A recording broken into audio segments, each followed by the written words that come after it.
Better Call Saul. Não sei se vai estar focando, meninas.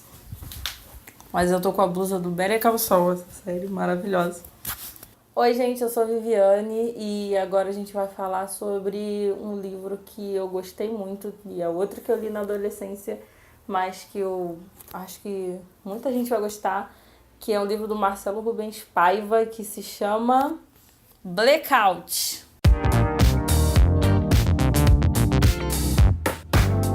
Só um panorama. Quando eu tava na escola, eu era viciada em ir na biblioteca, pegar um monte de livro o mais grosso possível. Eu só podia pegar 5 livros por vez. Aí pegava 5 livros e os mais grossos possíveis. E eu passava o resto da tarde lendo, assim. Lendo loucamente. Minha mãe ficava pra morrer, porque achava que eu tava doente, enfim. E aí esse foi um desses livros que eu li, assim, em um dia. E eu era fascinada, então eu ficava no ônibus lendo e sem poder, porque eu fico enjoada. E eu vomito se eu ficar lendo em movimento, mas enfim. E aí esse livro se chama Blackout. O livro é basicamente, pensa em Walking Dead, nessas coisas assim, Lost, umas distopias assim. Então, esse livro, ele é desse estilo, ele foi escrito em 86 pelo Rubens Paiva e foi baseado naquela série Além da Imaginação. Então, ele fez inspirado por esse tipo de história dessa série. Então são 3 jovens, 2 meninos e uma menina, universitários, e eles simplesmente vão fazer um passeio numa caverna, e só que quando eles chegam nessa caverna, tem uma enchente e eles ficam presos na caverna por 4 dias sem conseguir sair. E aí, finalmente, quando eles conseguem sair, eles notam uma coisa meio bizarra no planeta. Todas as outras pessoas do planeta estão congeladas. Não de frio, mas paradas. Viraram tipo bonecos, assim. Tipo... como é que se chama aquilo? Manequim. Ficou tipo um manequim, assim. Eu não sou um manequim. Muito obrigada. Então, queria eu ter manequim 36. Mentira, eu não queria mais. Já quis, mas agora... Mas enfim, aí as pessoas ficam tipo manequins, assim, todas paradas, elas não respondem mais, enfim. E aí eles ficam chocados, eles vão em vários lugares de São Paulo. Aí eles percebem que o planeta todo tá assim, e aí por um momento há um choque. Caraca, a gente tá ferrado, e agora? O que será de nós? Né? Só que depois eles têm um acendimento de lâmpada, óbvio que eu teria. E eles têm, eu fiquei feliz que eles tiveram esse acendimento de lâmpada, que foi, caraca, o mundo é todo nosso, não tem ninguém pra impedir a gente de fazer nada. Então, vamos entrar em loja, vamos entrar nos palácios, aí eles entram em palácio da cidade, que é tipo, onde ficam os palácios, as casas, mansões da cidade, aí eles entram. E aí vão morar nesses lugares, aí vão nos mercados pegar as coisas, tipo, o mundo é deles, né? Não tem mais ninguém, só tem eles 3 no mundo, e isso é muito interessante. Só que aí o tempo vai passando, aí vem chegando o tédio, e aí e agora? O que a gente vai fazer? Aí eles fazem coisas como pintar a pista de vermelho da cidade, só pra pintar mesmo, que não há mais nada pra fazer na vida.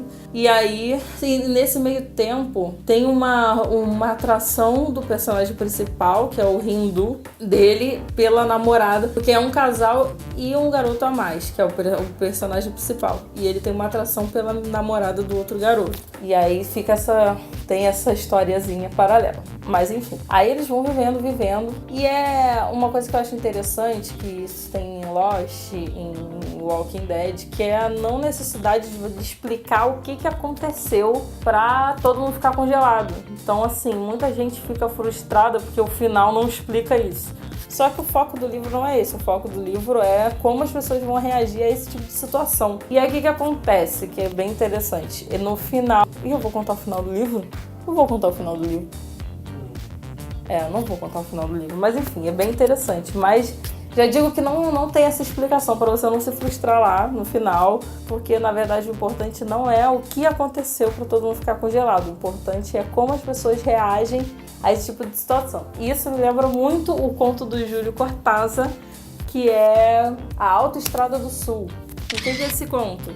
Um belo dia tem um engarrafamento enorme e as pessoas não sabem o que aconteceu, mas aquele engarrafamento tá lá e elas estão paradas no trânsito. E aí elas estão paradas no trânsito, aí vão passando as horas e nada trânsito andar. E aí passam-se dias e as pessoas presas no trânsito. E aí o que acontece? As pessoas começam a se organizar ali. Alguém passa mal, tem um médico. Aí esse médico vai cuidar de quem passa mal. Só que as relações vão ficando cada vez mais complexas. Viram uma mini sociedade ali.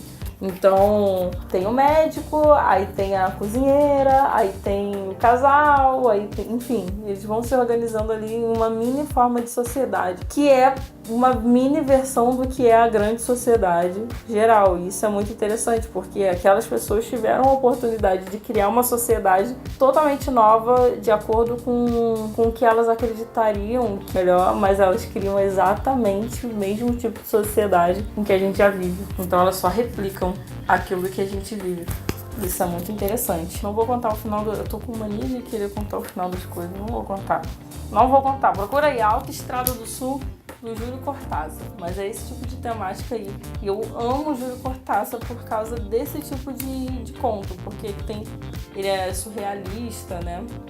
E ele tem uma série de contos assim maravilhosos, que são vários socos na nossa cara. Tem um que eu li também na escola, que é o Bestiário. Procura esse aí. Só digo uma coisa, o personagem principal, um belo dia, percebe que ele começa a vomitar pequenos coelhinhos. E aí ele fica desesperado porque não sabe onde colocar tanto coelhinho na casa dele. Aqui, ó, nós temos quase um coelhinho, que aqui é a Pichula, entendeu? Essa aqui é essa aqui é a Pichula. Já é o milésimo o vídeo que eu tô fazendo aqui, e ela sempre aparece, mas ela é a Pichula, nossa gata, e ela é maravilhosa, é o nosso coelhinho. A gente não vomitou, mas ela existe, tá aqui com a gente. Ela é cinza. Enfim, gente, esse foi o vídeo. Se inscreve no canal, marca a sineta, me segue nas redes sociais. Beijo!